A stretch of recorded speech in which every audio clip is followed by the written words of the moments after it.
ارے چلو بہن، یہاں آنسو پہنچنے والا پہنچ گیا ہے، اکیلے میں دکھوں کا مداوع کرے گا اس نیک بی بی کے۔ آہستہ آہستہ صحن خالی ہونا شروع ہو گیا۔ جاتے جاتے فراز کے کانوں نے یہ نیا جملہ سنا۔ اسے شدید پشیمانی ہوئی۔ چند لمحے وہ صحن میں کھڑا سوچتا رہا۔ اسے یہ طے کرنا تھا کہ وہ یہاں رکے یا نہیں، لیکن اس سے کیا ہوگا؟ جو حالات بن چکے تھے، ایسے میں مثال اور شمائل کی شادی جلد از جلد ہونی چاہیے تھی۔ لوگوں کا کیا ہے، 4 دن بولیں گے پھر خاموش ہو جائیں گے، لیکن مثال کو اب یہاں نہیں رہنا چاہیے۔ اسے مثال کو شادی کے لیے راضی کرنا ہی ہوگا۔ سنا آپ نے کس طرح سب لوگ کھلے عام میری کردار کشی کر رہے ہیں؟ میرے بابا کا کفن میلا نہیں ہوا اور یہاں مجھے بے حیا، بے شرم اور غیر مردوں سے تعلقات بنانے والی گردانا جا رہا ہے۔ اس کا ذمہ دار صرف اور صرف آپ کا دوست اور اس کا خاندان ہے۔ وہ مثال کا غم سمجھ سکتا تھا۔ کمرے کے دروازے پہ کھڑے اس نے خود کو بے بس اور پشیمان پایا۔ مثال کا شکوہ جائز تھا۔ وہ اس وقت شمائل سے بدگمان ہے کیونکہ اب تک وہ خود بھی مثال کے سامنے نہیں آیا، لیکن اب اس سے مل کر وہ ساری بدگمانی ختم کر دے گا۔ فراز اپنے تئیں مطمئن ہوا۔ مجھے افسوس ہے مثال، جو کچھ ہوا وہ نہیں ہونا چاہیے تھا، لیکن یقین جانے شمائل کو اگر 1% بھی اندازہ ہوتا کہ اس کے والدین شادی کی بات کا سن کر اس طرح کا رد عمل کریں گے تو وہ کبھی انہیں اس بات کی ہوا بھی نہ لگنے دیتا۔ وہ بہت سوچ سمجھ کر بول رہا تھا۔ اسے حقیقت میں مثال سے ہمدردی تھی۔ جس طرح وہ اس کے سامنے رو رہی تھی، جو کچھ بھی اس نے سنا وہ دلی صدمے سے دوچار تھا۔ میرا واحد آسرا، میرے بابا مجھ سے ناراض ہو کر اتنے دور چلے گئے۔ آپ کا تعصف انہیں واپس نہیں لا سکتا۔ اس نے بے دردی سے اپنی خوبصورت آنکھوں کو پونچھا جو اس وقت دنیا بھر کی اداسی سمیٹے ہوئے تھیں۔ اس کی آنکھیں سوجن سے سرخ ہو رہی تھیں۔ اس دنیا سے ایک دن سب کو ہی جانا ہے، لیکن آپ خود کو ہرگز تنہا مت سمجھیں۔ شمائل ہر قدم پہ آپ کے ساتھ ہے، بہت چاہتا ہے وہ آپ کو کبھی تنہا نہیں چھوڑے گا۔ بس ایک بار آپ دونوں کی شادی ہو جائے تو ان سب لوگوں کی زبانیں خود بخود بند ہو جائیں گی۔ اس نے اپنا مدعا بیان کیا۔ ایک طرح سے وہ سچ ہی کہہ رہا تھا۔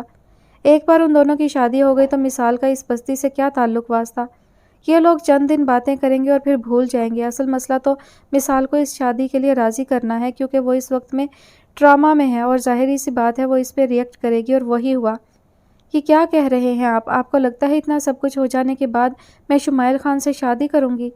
ہرگز نہیں۔ جن لوگوں کی وجہ سے میرے بابا مجھ سے جدا ہو گئے ان کے خاندان کا حصہ میں مرتے دم تک نہیں بنوں گی۔ اس نے 2 ٹوک الفاظ میں انکار کر دیا۔ فراز نے گہرا سانس لیا۔ مثال، اس سب میں شمائل کا کوئی قصور نہیں۔ آپ جانتی نہیں، وہ بے قصور ہوتے ہوئے بھی خود کو آپ کا گناہ گار سمجھتا ہے، آپ کا سامنا کرنے سے خوف زدہ ہے، لیکن اس کے دل میں آپ کے لیے سچی محبت ہے۔ وہ بہت دھیمے انداز میں سمجھانے لگا۔ مثال کوئی بات سننا نہیں چاہتی تھی۔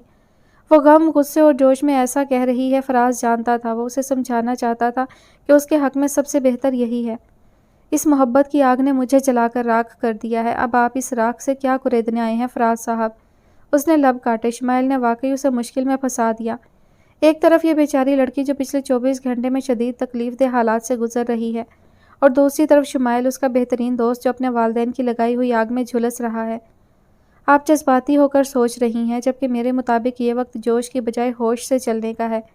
آپ یہاں تنہا نہیں رہ سکتی ہیں، اور جو کچھ میں باہر سن کر آیا ہوں اس کے بعد یہ لوگ آپ کا جینا حرام کر دیں گے۔ آپ کی عزت مجھے بے حد عزیز ہے، کیونکہ آپ کا نام میرے جان سے پیارے دوست شمائل کے ساتھ جڑا ہے۔ اب اگر میری مانے تو آپ دونوں جلد از جلد شادی کر لیں۔ ان لوگوں کے منہ بند ہو جائیں گے اور ساتھ ہی ساتھ شمائل کے گھر والوں کا زور بھی ٹوٹ جائے گا۔ وہ ہمت ہارنے والوں میں سے نہیں تھا۔ اس نے شمائل سے وعدہ کیا تھا وہ مثال کو منا لے گا۔ یقیناً مثال ان سب باتوں کا انجام نہیں سوچ رہی۔ کیا وہ یہاں تنہا رہ سکتی ہے؟ اور اگر ہاں تو کتنے دن؟ جیسا یہ محلہ تھا اور جس طرح یہاں کے لوگوں کا رویہ وہ دیکھ چکا تھا، اسے تو یہ بھی امید نہیں تھی آج کی رات تنہا مثال یہاں خیریت سے گزار پائے۔ 1 دن پہلے میرے بابا کی موت ہوئی ہے اور آپ مجھے بیاہ رچانے کا مشورہ دے رہے ہیں، وہ چلائی۔ فراز 2 قدم آگے بڑھا۔ میں یہ بات آپ کے حق میں ہی کہہ رہا ہوں۔ اس معاشرے میں اکیلی لڑکی کتنی غیر محفوظ ہے، شاید آپ کو اس کا اندازہ نہیں۔ اور پھر آپ اور شمائل ایک دوسرے کو پسند کرتے ہیں۔ اگر حالات خراب نہ ہوتے تو بھی آپ دونوں کو ایک ہونا ہی تھا۔ فراز کی بات سن کر مثال تڑپ اٹھی۔ وہ اس کی بات کی نفی کرنا چاہتی تھی، پر فراز نے اسے کچھ کہنے نہ دیا۔ پلیز مثال، اب مزید انکار مت کریں اور میرے ساتھ چلیں۔ آج ہی آپ دونوں کا نکاح ہو جائے گا، اینڈ ٹرسٹ می، سب کچھ ٹھیک ہو جائے گا۔ مثال نے لب سختی سے بھینچ لیے۔ اسے کچھ سمجھ نہیں آ رہا تھا وہ کیا کہے۔ دوسری طرف فراز اس کی خاموشی کو اس کی رضامندی تصور کرتے ہوئے جلدی شمائل کو فون ملانے لگا۔ اسے اپنے گھر جلد از جلد پہنچنے کا کہہ کر فراز نے مثال کو اپنی چند ایک ضروری اشیاء رکھنے کا کہا اور باہر نکل گیا۔ چند منٹ بعد مثال اپنا مختصر سامان لیے فراز کی گاڑی میں اس کے ساتھ بیٹھی تھی۔ حسرت بھری آخری نگاہ اس نے اپنے گھر کے بوسیدہ دروازے پر ڈالی، جہاں شاید اب اسے کبھی واپس نہیں آنا تھا۔ کیونکہ وہاں کوئی اس کی راہ تکنے والا نہیں تھا۔ راستے میں فراز نے جلدی جلدی چند ضروری کالز کیں۔ وہ فقط سر جھکائے خاموشی سے بیٹھی رہی، لیکن وہ جانتی تھی فراز اس وقت نکاح کے انتظام کرنے میں مصروف ہے۔ تمام راستہ خاموشی سے گزرا۔ آدھے گھنٹے بعد گاڑی ایک عالیشان بنگلے کے سامنے جا کر رکی۔ فراز کی تقلید میں مثال اس گھر میں داخل ہوئی۔ اس نے خود کو قسمت کے دھارے پہ چھوڑ دیا تھا۔ اس کے چہرے پہ پریشانی صاف نظر آ رہی تھی۔ اپنا فون کان سے لگائے وہ پچھلے 5 منٹ سے کمرے میں ٹہل رہا تھا۔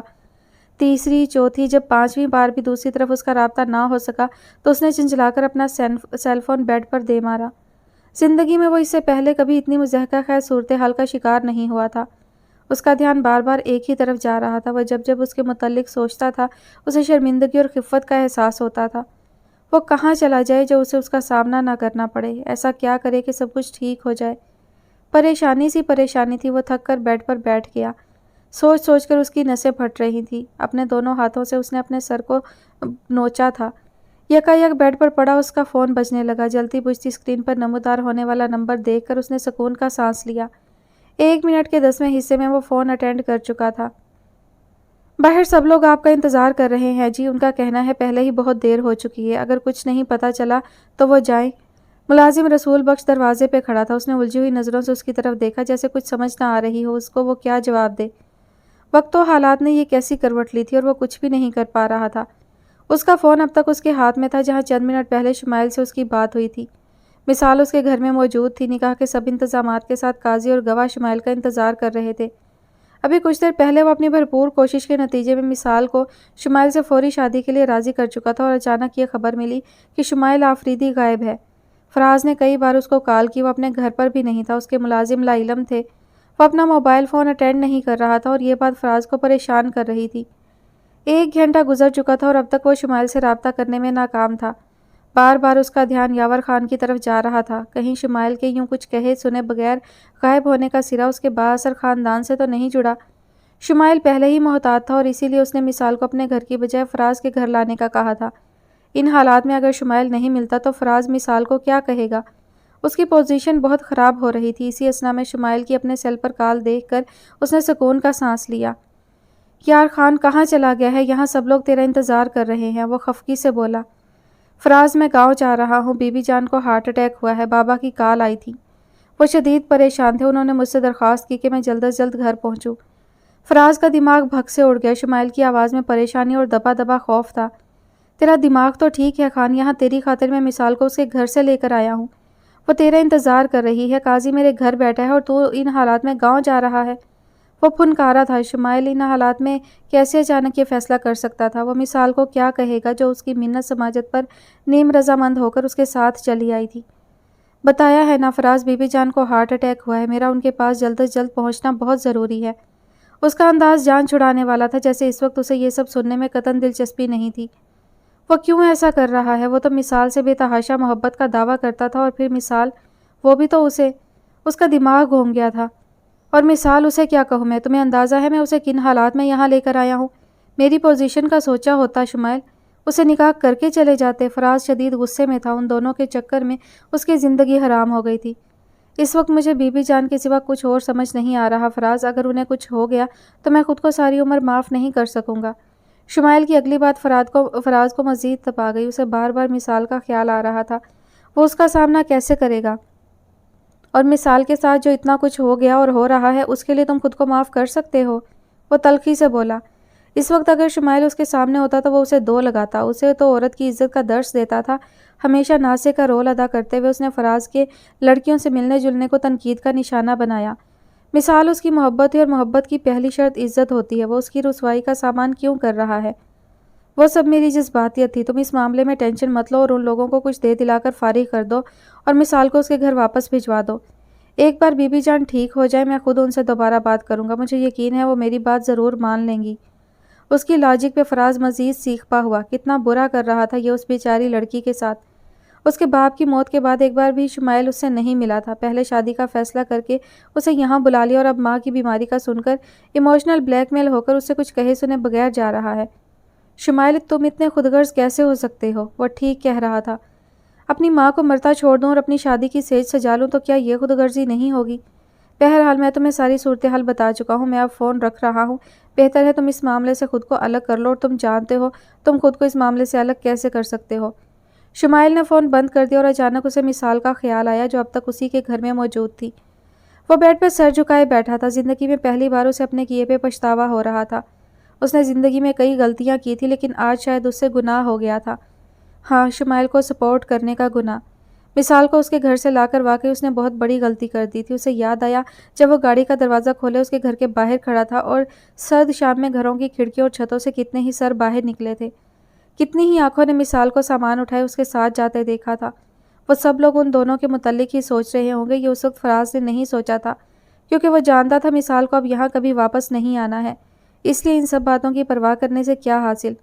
اور اب وہ کئی گھنٹوں کے بعد جب اسے واپس چھوڑنے جائے گا تو وہی سب نگاہیں ان دونوں پہ پھر اٹھیں گی، اور اس بار اسے ان نظروں کا مفہوم بھی سوچنا ہوگا، اپنے لیے نہیں بلکہ مثال کے لیے، کیونکہ یہاں سے نکل کر مثال کو ان سب کو تنہا فیس کرنا ہوگا۔ فراز صاحب، ملازم کی آواز پہ وہ اپنے سوچ کے مدار سے باہر نکلا۔ ہاں، وہ غائب دماغی سے بولا۔ میں ان کو کیا بولوں صاحب؟ ملازم نے اپنا مدعا ایک بار پھر دہرایا۔ فراز یوں حقیقت سے قطعی نظر کب تک اس کمرے میں بند ہو کر بیٹھ سکتا تھا؟ اسے باہر نکل کر حالات کا سامنا کرنا تھا۔ وہ بی بی کہاں ہے؟ اس نے ماتھا کھجایا۔ وہ تو جی گیسٹ روم میں ہے۔ رسول بخش اس کے چہرے کو دیکھ رہا تھا۔ تم چلو، میں کچھ دیر میں آتا ہوں، اس نے خود کو کمپوز کرتے ہوئے کہا۔ جی بہتر۔ ملازم کمرے سے باہر نکل گیا۔ کچھ سوچتے ہوئے فراز اپنے کمرے سے باہر نکلا۔ اس کا رخ گیسٹ روم کی جانب تھا۔ وہ نہیں جانتا تھا کن الفاظ میں مثال کو وہ شمائل کے نہ آنے کی وجہ بتائے گا، لیکن اسے کچھ تو کہنا تھا۔ وہ کب تک حقیقت کو اس سے چھپا سکتا تھا؟ اس کا دل بہت بے چین ہو رہا تھا۔ اندر ہی اندر پچھتاوا شدت اختیار کرتا جا رہا تھا۔ فقط چند روز میں اس کی پرسکون زندگی میں بھونچال آ گیا تھا۔ بے بسی اور احساس ندامت نے اسے جکڑ رکھا تھا۔ وہ خود غرض نہیں تھا، پر حالات نے اس پر خود غرضی کا لیبل چسپاں کر دیا تھا۔ دل کا نگر آباد کرنا دنیا والوں کی نگاہ میں اس کا سب سے بڑا جرم بن گیا تھا۔ وہ دیوتا نہیں، انسان تھا، اور انسان خطا کار ہے۔ اس کا جرم محبت تھا۔ آدم کو اس کی خطا پہ جنت سے نکالا گیا، اور ابن آدم اپنی مرضی سے اپنی جنت چھوڑ آیا۔ آدم کی جنت میں واپسی دنیا چھوڑنے پر منحصر تھی، اور اس کی جنت تک رسائی راہ عشق سے واپسی۔ واپسی کا سفر طویل تھا اور تکلیف دہ بھی، پر جنت کی ہوس دل میں چبھے کانٹوں کی تکلیف سے نفرت آزما تھی، اور جنت کی طلب جیت چکی تھی۔ بوجھل قدموں سے چلتا وہ بی بی جان کے کمرے تک گیا۔ دروازے کے باہر کھڑے اس کی ہمت جواب دے رہی تھی۔ بابا جان کی آواز میں چھپا درد اس کے خوف کو بڑھا رہا تھا۔ فقط 3 دن پہلے وہ اس حویلی سے باغیانہ انداز میں نکلا تھا، اپنا سب کچھ تیاگ کر۔ اس نے پیچھے مڑ کر دیکھا نہیں تھا۔ بی بی جان کا مثال کے گھر جا کر اسے دھمکانا، اور پھر اس کے والد کی موت، مثال کی زندگی میں آنے والا کوہرام اس کی منہ زور محبت کا نتیجہ تھا۔ وہ بی بی جان سے خائف تھا اور خود سے شرمندہ۔ اس نے تو فقط عشق کیا تھا، یہ سوچے بغیر کہ اس کا نتیجہ کس کو اور کیسے بھگتنا پڑے گا۔ وہ تو مثال سے شادی کر کے اسے اپنا بنا کر اس کی زندگی میں خوشیاں بھرنے جا رہا تھا، لیکن قسمت اسے دوراہے پہ لے آئی تھی۔ اسے یاد آیا وہ اس وقت تیار ہو کر گھر سے نکل رہا تھا۔ فراز سے اس کی بات ہوئی تھی، اور اس نے اسے یہ خوشخبری سنائی تھی کہ مثال شادی کے لیے مان گئی ہے اور اس کے ساتھ ہے۔ اس کا دل خوشی سے اچھل رہا تھا۔ بس ایک بار وہ اسے اپنا بنا لے، پھر اپنے والدین کی ناراضگی بھی دور کر دے گا۔ وہ بابا جان کے قدموں میں گر جائے گا، بی بی جان کی گود میں سر رکھ کر انہیں منا لے گا۔ وہ اسے بہت محبت کرتے ہیں۔ وہ وقتی طور پہ اس سے ناراض ہو سکتے ہیں، لیکن وہ اسے ٹھکرا نہیں سکتے۔ بی بی جان نے مثال کے گھر جا کر جو بھی کہا، وہ اسے ان کا وقتی جلال اور اکلوتے بیٹے کی محبت سے تعبیر کر رہا تھا، جو والدین کو اجارہ داری پہ اکساتی ہے۔ وہ گھر سے نکل کر گاڑی میں بیٹھا تھا جب اس کے بابا جان کی کال اس کے سیل فون پہ بجنا شروع ہو گئی۔ کچھ پریشانی اور کچھ خوف کے ملے جلے تاثرات کے ساتھ اس نے کال اٹینڈ کی تھی۔ شمائل خان، کیا اچھا ہوتا خانم تمہاری جگہ کسی پتھر کو جنم دیتی، کم سے کم آج اس درد سے تو نہ گزرتی جو اسے اس کی اکلوتی اولاد نے دیا ہے۔ کیا کمی رہ گئی تھی ہماری محبت میں جو ایک لڑکی کے چند روزہ عشق نے بھلا دی؟ یاد رکھنا خانم کو اگر کچھ ہوا تو میں تمہیں ساری عمر معاف نہیں کروں گا شمائل خان۔ یاور خان آفریدی کی آواز کوڑے برسا رہی تھی۔ شمائل کو اپنے وجود سے ٹیس سے اٹھتی محسوس ہوئی۔ بی بی جان، کیا ہوا ہے میری بی بی جان کو؟ بتائیں نا بابا جان، وہ ٹھیک تو ہیں؟ دوسری طرف چند لمحے خاموشی رہی اور شمائل کو وہ لمحے عذاب لگے۔ کچھ دیر بعد دوسری طرف سے یاور خان کی آواز ابھری۔ غصہ اور رعب کی جگہ اب مایوسی تھی۔ خانم کو دل کا دورہ پڑا ہے، تمام رات تمہارا نام لیتی رہی، تمہیں یاد کرتی رہی، تم سے بات کرنا چاہتی تھی، تمہاری آواز سننا چاہتی تھی۔ ماں ہے نا، اولاد کی محبت میں کمزور پڑ گئی۔ شمائل کو خود سے نفرت ہو رہی تھی۔ اس کی جان سے پیاری بی بی جان، جن کی چھوٹی سے چھوٹی بات اس کے لیے حکم کا درجہ رکھتی تھی، اس کی بدولت اتنی اذیت میں مبتلا رہیں۔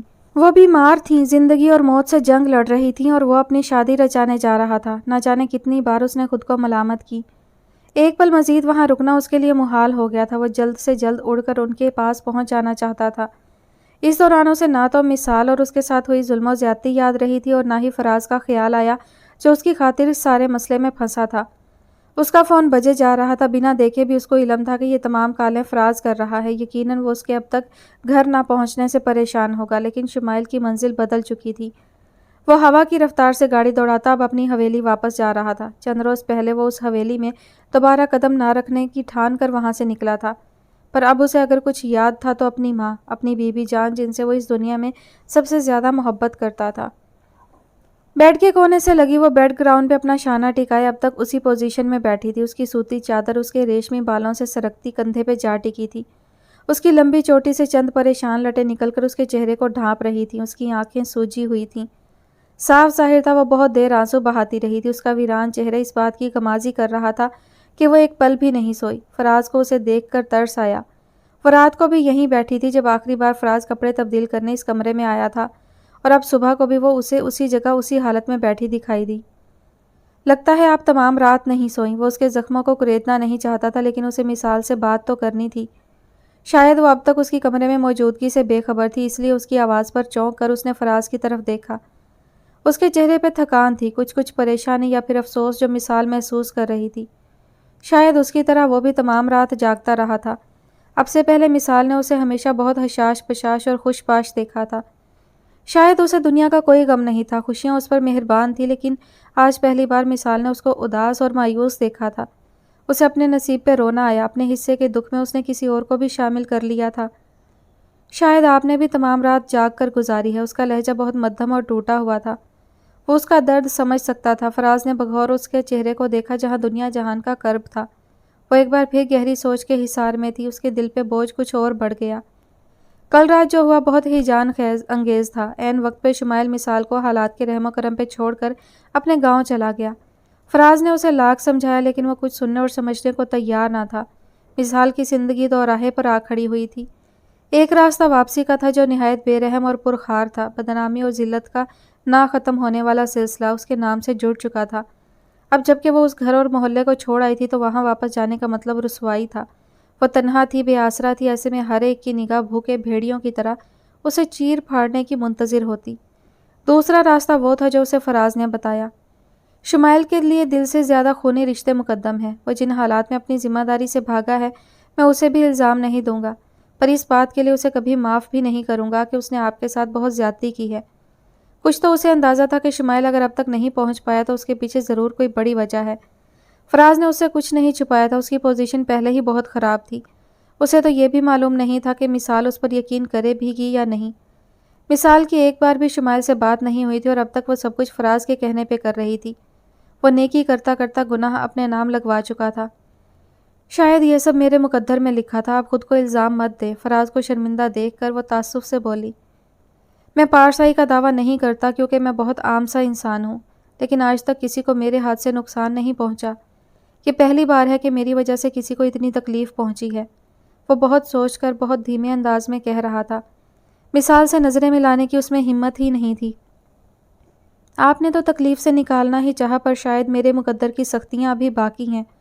بہت دیر سے گیسٹ روم میں رکھے صوفے پہ بیٹھے اس کی ٹانگیں اکڑ گئی تھیں۔ کمرے میں سینٹرل ہیٹر کی گرمائش تو تھی، پر وہ بہت تھک چکی تھی۔ ابھی اسے گھر واپس جانا تھا۔ وہ دھیمے قدموں سے چلتی دروازے تک پہنچی۔ مثال، کیا آپ مجھ سے شادی کریں گی؟ اس ایک جملے کو کہنے میں فراز کو بہت سی ہمت جمع کرنی پڑی تھی۔ اس کے پاس اس کے سوا دوسرا کوئی راستہ نہیں تھا۔ وہ اس کو شمائل کی طرح تنہا نہیں چھوڑ سکتا تھا۔ اسے تحفظ درکار تھا جو فراز اسے دے سکتا تھا۔ بھلے ان دونوں میں کوئی جذباتی تعلق نہیں تھا، لیکن عزت ہر رشتے کی پہلی شرط ہوتی ہے، اور وہ مثال کی دل سے عزت کرتا تھا۔ اس نے بہت سی لڑکیوں سے دوستیاں رکھیں، پر مثال کو پہلی بار مل کر اسے اندازہ ہوا تھا کہ پارسا عورت کیسی ہوتی ہے۔ وہ نہیں جانتا تھا کہ رد عمل کیا ہوگا مثال کا۔ شاید وہ اسے موقع پرست گردانتی یا اپنے دوست کی پیٹھ میں چھرا گھونپنے والا جال ساز سمجھتی، مگر وہ خاموش رہی تھی۔ اگلے چند منٹوں میں گھر آئے قاضی اور گواہان کی موجودگی میں ان دونوں کا نکاح ہو رہا تھا۔ وہ رات بہت بھاری تھی۔ فراز اسے کمرے میں اکیلا چھوڑ کر خود گیسٹ روم میں چلا آیا تھا۔ اس وقت ان دونوں کو ہی تنہائی درکار تھی، کیونکہ کہنے کے لیے کسی کے پاس کچھ بھی نہیں تھا۔ تمام رات وہ جاگتا رہا تھا، سگریٹ پیتا رہا تھا۔ صبح اس کی آنکھیں نیند سے جل رہی تھیں اور اب ایک بار پھر وہ مثال کے سامنے موجود تھا۔ اسی وقت دروازے پر دستک ہوئی۔ اندر آ جاؤ، ملازم ناشتے کی ٹرالی دھکیلتا کمرے میں داخل ہوا۔ اس کا مطلب فراز اسے یہاں آنے سے پہلے ناشتے کی ہدایات دے کر آیا تھا۔ مجھے بھوک نہیں ہے۔ کل رات بھی اس نے کھانے کو ہاتھ نہیں لگایا تھا اور اب بھی ملازم کو انکار کر دیا تھا۔ پتہ نہیں اس نے دن میں بھی کچھ کھایا تھا یا نہیں۔ بھوکے رہنے سے اگر سارے مسئلے حل ہو جاتے ہیں تو پھر میں بھی یہ بھوک ہڑتال کر دیتا ہوں۔ وہ ملازم کو کمرے سے بھیج کر ایک بار پھر مثال کی طرف متوجہ ہوا۔ وہ خاموش رہی۔ میں جانتا ہوں آپ ایک انچاہی صورتحال سے گزر رہی ہیں۔ وہ نہیں ہو سکا جو آپ نے چاہا۔ آپ کے دل میں اپنے بابا کی موت کا غم بھی ابھی تازہ ہے، لیکن بھوکا رہ کر نہ تو ان پریشانیوں سے نجات ممکن ہے، نہ ہی اس سچویشن میں کوئی تبدیلی رونما ہوگی۔ جو ہو چکا شاید وہ ہم میں سے کسی کے بس میں نہیں تھا۔ کیوں رو کر بھوکا رہ کر اپنی تکلیف اور میری اذیت کو مت بڑھائیں پلیز۔ وہ بہت ٹھہرے ہوئے انداز میں بات کر رہا تھا۔ ہمیشہ کی طرح وہ اس کی باتوں سے قائل ہو رہی تھی۔ اس نے ایک سلائس کے ساتھ 2 کپ چائے پی تھی۔ اس کے بعد فراز نے اسے پیناڈول دی، کیونکہ اس کے تپتے رخسار اور بوجھل آنکھیں بتا رہی تھیں اسے بخار ہے۔ اسے سونے کی ہدایت دے کر وہ خود دفتر چلا گیا تھا۔ مثال سے خود بھی بیٹھا نہیں جا رہا تھا۔ تھوڑی دیر بستر پہ کروٹیں بدلنے کے بعد بالآخر وہ نیند کی وادی میں چلی گئی۔ ستاروں بھرے آسمان پہ 14ویں کا چاند پوری آب و تاب سے چمکتا کمرے کی کھڑکی سے اندر جھانک رہا تھا۔ جہازی سائز بیڈ پہ بچھے سلک کے قیمتی بیڈ کور پہ اس کے پہلو بدلنے سے چند شکنیں نمودار ہوئیں۔ لاشعوری طور پہ اس نے بستر کی شکنوں کو اپنی مہندی لگی خوبصورت انگلیوں سے درست کیا۔ کمرے کا دروازہ کھلا اور اچانک اس کا دل اچھل کر حلق میں آ گیا۔ وہ ایک دم سیدھی ہو کر بیٹھ گئی۔ دھیمے قدموں کی چاپ پہ کان لگائے وہ چند لمحے سانسیں روکے اس کے آنے کی منتظر رہی۔ اس دوران اس کے جسم کا رواں رواں مضطرب تھا۔ وہ اس سے کیسے ہم کلام ہوگا؟ اس کا رویہ کیسا ہوگا؟ کیا وہ خوش ہے یا پھر جو ہوا مجبوری میں ہوا؟ یہی سوچ اس کے دماغ کی دیواروں سے ٹکرائی جا رہی تھی۔ اس کی کمرے میں موجودگی نے اسے چوکس کر دیا تھا۔ اچانک باتھ روم کا دروازہ پوری طاقت سے بند کیا گیا اور اس نے سر اٹھا کر دیکھا۔ چند لمحے سرکے اور پھر وہ باتھ روم سے باہر نکلا۔ وہ لباس تبدیل کر چکا تھا۔ اس پر نگاہ ڈالے بغیر اس نے بیڈ سائڈ ٹیبل کا لیمپ بجھایا اور اس کی کمرے میں موجودگی کو سراسر نظر انداز کرتے ہوئے وہ بستر پر لیٹ گیا۔ پلوشا کو یکدم اپنا آپ بے معنی اور اپنا وجود دھتکارا ہوا محسوس ہوا۔ اگلے کچھ منٹ اسی پوزیشن میں بیٹھی وہ اپنے خوبصورت حنائی ہاتھوں کی نازک انگلیاں مروڑتی رہی، اور پھر جب اسے یقین ہو گیا کہ شمائل گہری نیند سو چکا ہے تو وہ آہستگی سے بستر سے اٹھی اور ہولے ہولے چلتی ڈریسنگ ٹیبل کے سامنے آ کھڑی ہوئی۔ اس نے پوری کوشش کی کہ کسی طرح پیروں کی پازیب اور چوڑیوں کی کھنکھناہٹ کو روک لے، پر ایسا ممکن نہ تھا۔ اس کی پازیب کی چھن چھن اس کے قابو سے باہر تھی۔ قد آدم آئینے کے سامنے کھڑے ہو کر پلوشا نے ایک نظر اپنے سجے سجائے روپ پر ڈالی۔ گلاب کی پنکھڑیوں سے سرخ و سفید وجود پہ سجا خاندانی بیش قیمت زیور، سونے کے تاروں سے آراستہ اس کا قیمتی سرخ لباس جس میں وہ کسی ریاست کی شہزادی لگ رہی تھی، اس کے نازک سراپا کو 2 آتشا کر رہا تھا، اور سب سے بڑھ کر اس کے سینے میں دھڑکتا انمول دل جس کا ہر جذبہ سالوں سے شمائل سے وابستہ تھا۔ یہ سب کچھ آج رات وہ اس کے سپرد کرنا چاہتی تھی، اپنا ہر احساس اس تک منتقل کرنا چاہتی تھی۔ جاگتی آنکھوں سے دیکھے شمائل کے ساتھ کا سپنا آج سچ ہوا تھا، اور اس کی محبت میں چور اس کا وجود اپنا آپ شمائل کے قدموں میں نچھاور کرنے کو بے قرار تھا، پر وہ ظالم اس پہ ایک نگاہ ڈالے بغیر اس کی ساری سج دھج، سارے ارمان اور احساسات کو پیروں تلے روند کر اس کے وجود سے لاپرواہ نیند کی وادی میں جا چکا تھا۔ پلوشا خانم کے سینے سے ایک آہ نکلی جو شاید آج رات کے منفی درجہ حرارت سے زیادہ سرد تھی۔ بے بسی سے اس نے آسمان پہ چمکتے چاند کو دیکھا جو کچھ دیر پہلے اس کے ارمانوں کی طرح مسکرا رہا تھا، لیکن اب وہاں اداسی تھی۔ چاڑوں کی زردی اور مایوسی کا گھونگھٹ اوڑھے وہ پلوشا کو حسرت سے دیکھ رہا تھا۔ اس کی آنکھوں سے 2 موتی ٹپکے اور اس کی مہندی لگی ہتھیلی کو نم کر دیا۔ اس نے عجیب نظروں سے اپنی سترنگی چوڑیوں کو دیکھا اور پھر بے دردی سے انہیں اتارنا شروع کر دیا۔ ایک ایک کر کے اپنا سارا زیور نوچ ڈالا۔ دونوں ہاتھ ٹوٹی ہوئی چوڑیوں سے زخمی ہو گئے اور مہندی کے نقش و نگار میں خون کی لالی دکھنے لگی۔ خود کو اذیت دیتے ہوئے اس نے اپنے اندر سکون اترتا محسوس کیا۔ اس جرم محبت کی اتنی سزا تو حق بجانب تھی۔ بی بی جان، آپ بھلے میری جان لے لیں، مجھے اپنے ہاتھوں سے مار ڈالیں، میں اف تک نہیں کہوں گا، لیکن مجھے اس بات کے لیے مجبور مت کریں۔ وہ چہرے پہ ندامت اور شرمندگی لیے ان کے پیروں کے پاس بیٹھا تھا۔ یاور خان بھی اس وقت وہیں موجود تھے۔ ان کا چہرہ بے تاثر تھا۔ سبیحہ خانم کا زردی مائل چہرہ اور نکاہت میں ڈوبی آواز شمائل کو اندر ہی اندر چرکے لگا رہی تھی۔ ڈاکٹروں کے مطابق انہیں شدید ذہنی صدمہ پہنچا تھا، وہ مرتے مرتے بچی تھیں۔ ان کی رپورٹس تسلی بخش تھیں، لیکن انہیں ہر قسم کی پریشانی سے الگ رکھنے کی تاکید کی گئی تھی۔ شمائل خود کو مجرم محسوس کر رہا تھا۔ اس نے تو بس محبت کی تھی، وہ نہیں جانتا تھا محبت جان بھی لے سکتی ہے۔ ہم نے ہمیشہ کھلی آنکھوں سے پلوشہ اور تمہاری شادی کا خواب دیکھا ہے۔ پلوشہ خانم کو اپنی بہو بنانے کی خواہش برسوں سے ہمارے دل میں مچل رہی ہے۔ مرنے سے پہلے ہم اپنا وعدہ پورا کرنا چاہتے ہیں شمائل، کیا تم اپنی ماں پہ یہ احسان نہیں کرو گے؟ اپنے سامنے بے بسی سے جڑے ماں کے ہاتھوں کو تھام کر اس نے انہیں چوما اور ماتھے سے لگایا۔ او خدایا، میں کیا کروں، کدھر چلا جاؤں؟ ایک طرف یہ دل ہے جو مثال کے نام پہ دھڑکتا ہے، اور دوسری طرف ماں کی محبت، اس کی التجا۔ وہ ہاتھ جوڑے مجھے گناہگار کر رہی ہیں اور میں انہیں اس اذیت سے نکالنے کی جرت نہیں رکھتا۔ میں پلوشہ سے شادی نہیں کر سکتا۔ اپنے سر کے بال نوچتے ہوئے وہ کمرے میں بے چینی سے چکر لگا رہا تھا۔ اسی وقت کمرے کا دروازہ کھلا اور یاور حیات خان اندر داخل ہوئے۔ شمائل انہیں اس طرح اپنے کمرے میں دیکھ کر کچھ اور پریشان ہو گیا۔ ان کا چہرہ اترا ہوا تھا، مایوس اور پریشان۔ اس نے آج سے پہلے انہیں ہمیشہ رعب و دبدبہ لیے حکم چلاتے اور غصے میں دیکھا تھا، پر آج اپنے معمول کے برعکس وہ پہلے کی طرح چاق و چوبند نہیں تھے۔ تم سے کچھ بات کرنی ہے، بیٹھو۔ اس کے قریب آ کر اس کے کندھے پہ ہاتھ رکھ کر یاور حیات خان نے اسے بیٹھنے کا اشارہ کیا۔ وہ خود بھی کمرے میں رکھے کشادہ صوفہ پہ براجمان ہو گئے۔ ان کی تقلید میں شمائل بھی ان کے ساتھ بیٹھ گیا۔ حکم کریں بابا جان۔ اس کے والدین آئیڈیل جوڑا تھے، بی بی جان اور ان میں بلا کی انڈرسٹینڈنگ تھی۔ وہ یہ بات اچھی طرح جانتا تھا۔ اس کے بابا غصے والے اور حاکمانہ مزاج تھے، اور بی بی جان ان کی خوشی کی خاطر اپنی بڑی سے بڑی خواہش بھول سکتی تھیں۔ ان دونوں کا ساتھ طویل تھا اور ان کی محبت مثالی۔ بی بی جان کی بیماری نے اس کے بابا جان کو کتنا توڑ دیا تھا، وہ ان کے چہرے پہ ایک نظر ڈال کر جان سکتا تھا۔ اس کا احساس ندامت اور بڑھا۔ ماں باپ جو کچھ بھی اولاد کی پرورش اور دیکھ بھال کے لیے کرتے ہیں وہ ان کا فرض ہوتا ہے، اولاد پہ کوئی احسان نہیں، اور ہم دونوں نے بھی پوری کوشش کی ہے کہ اپنا فرض بخوبی ادا کریں۔ تم ہماری اکلوتی اولاد ہو اور والدین کو اولاد سے کچھ امیدیں وابستہ ہوتی ہیں جن کے پورا ہونے پہ ان کا سر فخر سے بلند ہوتا ہے تو دل اطمینان کی دولت سے بھر جاتا ہے۔ وہ پوری طرح ان کی طرف متوجہ تھا۔ اس سے پہلے شمائل اور ان کے درمیان اتنے کشیدہ ماحول میں بات نہیں ہوئی تھی۔ بابا جان، مجھے آپ کا بیٹا ہونے پہ فخر ہے۔ آپ نے جس انداز میں میری پرورش کی ہے، میں اس احسان کو کبھی نہیں چکا سکتا۔ ان کا ہاتھ تھام کر اس نے محبت سے کہا۔ یاور حیات خان مزید گویا ہوئے۔ تم جانتے ہو صبیحہ خانم میرے لیے کتنی اہم ہے۔ وہ کہنا چاہتا تھا وہ اس کے لیے بھی سب سے اہم ہے۔ وہ اس کی ماں ہے، اس کی دنیا ہے۔ وہ بہت تکلیف میں ہے۔ میں نے اسے موت کے منہ میں جاتے دیکھا ہے اور اس تمام وقت میں خود کو سولی پہ لٹکتا محسوس کیا ہے۔ وہ ماں ہونے کے ناطے تم سے کچھ امید لگائے بیٹھی ہے۔ کیا تم اس کی زندگی کی خاطر اس کا خواب پورا نہیں کر سکتے؟ شمائل نے لب کاٹے۔ یاور حیات خان کا ہاتھ اب بھی اس کے ہاتھ میں تھا اور پہلی بار اس ہاتھ میں ہلکی سی لرزش تھی۔ بابا جان، اس نے کچھ کہنا چاہا۔ نہیں شمائل خان، کوئی وضاحت مت دینا۔ میں تم سے خانم کی زندگی کی بھیک مانگتا ہوں جو بدقسمتی سے تمہاری ماں بھی ہے۔ یاور حیات خان کے ہاتھ اس کے سامنے جڑے تھے، ابھی کچھ دیر پہلے بیمار ماں کے بندھے ہاتھ اور اب اپنے مغرور باپ کے جڑے ہاتھ۔ اس کا دل چاہا زمین پھٹے اور وہ اس میں زندہ غرق ہو جائے، اور پھر وہی ہوا جیسا سب نے چاہا تھا۔ شمائل کے اقرار کرتے ہی خوشی کے شادیانے بجنے لگے۔ اچانک صبیحہ خانم میں نئی روح پھونک دی گئی۔ وہ ایسے بستر سے اٹھیں جیسے کبھی بیمار ہی نہ تھی۔ شمائل خان ان کو شادی کے انتظامات میں مگن پرجوش دیکھ رہا تھا۔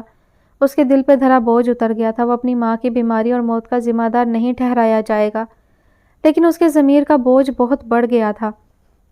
اس دن فراز سے جو بات ہوئی، اس کے بعد وہ جن حالات کا شکار رہا، اس دوران نہ تو اسے فراز سے بات کرنے کا موقع ملا اور نہ مثال کی خیریت جاننے کا وقت۔ فراز نے بھی اسے دوبارہ کال نہیں کی۔ یقیناً وہ اس سے ناراض تھا اور شمائل جانتا تھا وہ اس ناراضگی میں حق بجانب ہے۔ بہرحال واپس جا کر وہ اسے منا لے گا۔ مثال کے لیے اس کے دل میں محبت کبھی کم نہیں ہوئی تھی۔ وہ اسے دل کی گہرائیوں سے چاہتا تھا، اسے ہر حال میں پانا چاہتا تھا، پر اس کی قیمت اس کی ماں کی زندگی نہیں۔ مثال کے ساتھ جو ہوا اس کا اسے دکھ تھا۔ وہ خود کو گناہگار تصور کرتا تھا، پر کیا کرے کہ ماں کی محبت اور وعدے نے جکڑ رکھا تھا۔ اس کی حویلی آمد کے چھٹے روز پلوشہ سے اس کا نکاح ہوا اور 7ویں دن وہ شہر چلا آیا۔ پلوشہ کے لیے اس کے دل میں کبھی کوئی احساس نہیں تھا۔ وہ اس کی ماموں ذات تھی، پر وہ اسے ٹھیک سے جانتا بھی نہیں تھا۔ اسے اس کے سر پہ نافذ کیا گیا تھا۔ وہ ماں باپ کے دباؤ میں آ کر اسے اپنا چکا تھا، پر آج بھی اپنے کمرے میں اس کی موجودگی اس کے اندر کوئی جذبات پیدا نہ کر سکی تھی۔ الٹا مثال کو کھونے کا غم اور بھی تازہ ہو گیا تھا۔ اس کا وجود لا حاصل محبت کی آگ میں سلگ رہا تھا۔ ایسے میں تمام رات پلوشہ کی سسکیاں سن کر بھی اس نے مڑ کر اس کی طرف نہ دیکھا۔ وہ پوری رات نہیں سو پایا تھا اور جانتا تھا جب تک یہاں رہے گا انہی حالات کا سامنا رہے گا۔ اپنی کاروباری مصروفیت کا بہانہ بنا کر وہ اگلے ہی دن شہر آ گیا تھا۔ اس کے والدین کی خواہش پوری ہو چکی تھی، پھر انہیں اس واپسی پہ کیا اعتراض ہوتا، لہٰذا اسے روکا نہیں گیا، اور اب وہ تمام راستے یہ سوچ رہا تھا کہ اسے کن الفاظ میں فراز کو سمجھانا ہے اور کس طرح مثال کو فیس کرنا ہے۔ وہ اس سے مل کر اس سے بھی معافی مانگنا چاہتا تھا۔ مثال تنہا ہے، اسے بھی اس کی ضرورت ہوگی، یقیناً وہ اسے معاف کر دے گی اور اس کی مجبوری کو سمجھے گی۔ پھر وہ دونوں شادی کر لیں گے۔ پلوشا کے ہونے یا نہ ہونے سے کوئی فرق نہیں پڑتا، وہ مثال سے سچی محبت کرتا ہے اور اسے ہر حال میں اپنائے گا۔ فی الحال یہ بات راز رہے گی اور پھر وقت آنے پہ وہ اپنے والدین کو بھی آگاہ کر دے گا۔ اسے فراز کی مدد درکار تھی۔ یہی سب سوچتا وہ منزل کی طرف رواں دواں تھا، اس بات سے انجان کہ سب کچھ بدل چکا ہے۔ میگزین سے نظریں ہٹا کر اس نے وال کلاک کی طرف دیکھا۔ رات کے 11:30 بج رہے تھے۔ ایک گہرا سانس لے کر وہ ایک بار پھر میگزین کے صفحات پر نظریں دوڑانے لگی، جہاں اس کی دلچسپی کا کوئی سامان نہ تھا۔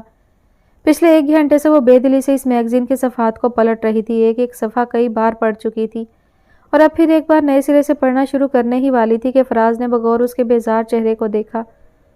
تم سونا چاہو تو لائٹ آف کر لو، میں دوسرے کمرے میں چلا جاتا ہوں۔ اس سے ذرا فاصلے پر بیڈ پر پاؤں پسارے بیٹھا وہ پورے انہماک کے ساتھ اپنا لیپ ٹاپ کھولے کچھ کام کر رہا تھا۔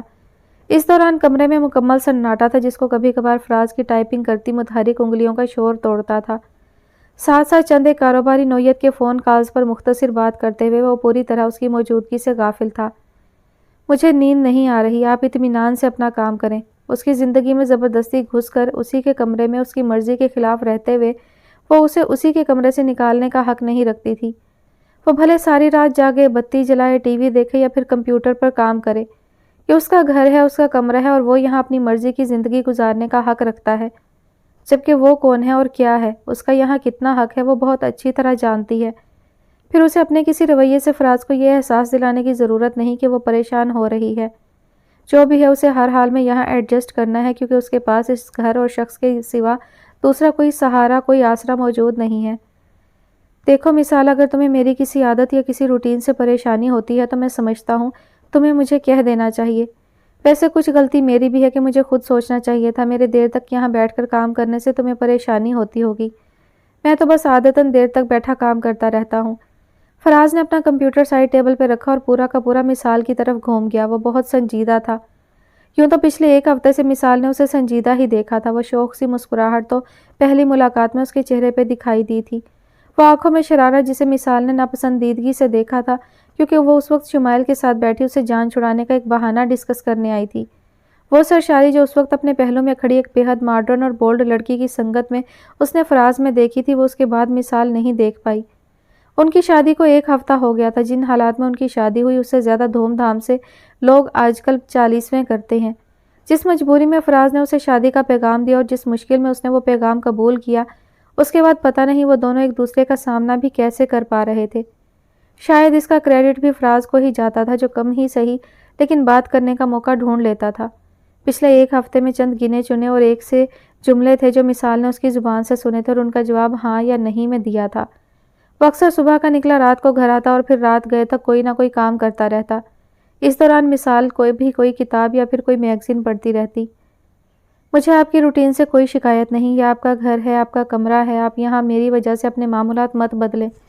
فراز نے ایک بار پھر بیڈ گراؤنڈ سے سر ٹکایا اور بے بسی سے آنکھیں بند کر لیں۔ کچھ دن سے کام کا بوجھ بھی شدید تھا۔ شمائل غائب تھا اور وہ اکیلا ہی تمام معاملات کو ہینڈل کر رہا تھا۔ جو کچھ اس نے کیا اس دن کے بعد وہ شمائل کی شکل بھی نہیں دیکھنا چاہتا تھا۔ اس پہ مثال کی باتیں، وہ تو پہلے ہی اس کے سامنے شرمندگی محسوس کرتا تھا۔ اس نے جب بھی مثال کو دیکھا تھا شمائل کے تعلق سے دیکھا تھا، اسے اس لڑکی کے وجود سے پاکیزگی کا احساس ہوتا تھا۔ ایک بار بھی کبھی اس کی خوبصورتی یا اس کے وجود کو اس نے عام لڑکیوں کی طرح نہیں جانچا تھا۔ وہ اس کے لیے مقدس تھی کیونکہ وہ شمائل کی امانت تھی، اس کے بہترین دوست کی محبت تھی جس کا وہ گواہ تھا۔ لیکن قسمت کے کھیل نرالے ہوتے ہیں۔ وہ اس کی بیوی بن کر اس چھت کے نیچے اس کے ساتھ رہ رہی تھی، اس کے بہت قریب، اتنا کہ وہ اسے ہاتھ بڑھا کر چھو سکتا تھا، اسے اپنے قریب کر کے اس کی لمبی گھنی سیاہ زلفوں میں اپنا چہرہ چھپائے اس کی خوشبو کو اپنے اندر اتار سکتا تھا، اس کے سراپے کو اپنے نام کر سکتا تھا، مگر وہ ایسا نہیں کر پایا تھا۔ وہ اب بھی جب مثال کو دیکھتا تھا اسے شمائل خان نظر آتا تھا۔ وہ دونوں ایک دوسرے سے محبت کرتے تھے اور وہ ان دونوں کے درمیان آ گیا تھا یا پھر حالات نے اسے دونوں کے درمیان لا کھڑا کیا تھا۔ رات بہت ہو گئی ہے، اب سونا چاہیے۔ اپنی آنکھیں ملتے اس نے لیپ ٹاپ کو شٹ ڈاؤن کیا اور لائٹ بجھا دی۔ کمرہ بالکل اندھیرا ہو گیا۔ اچانک سب کچھ نظر آنا بند ہو گیا۔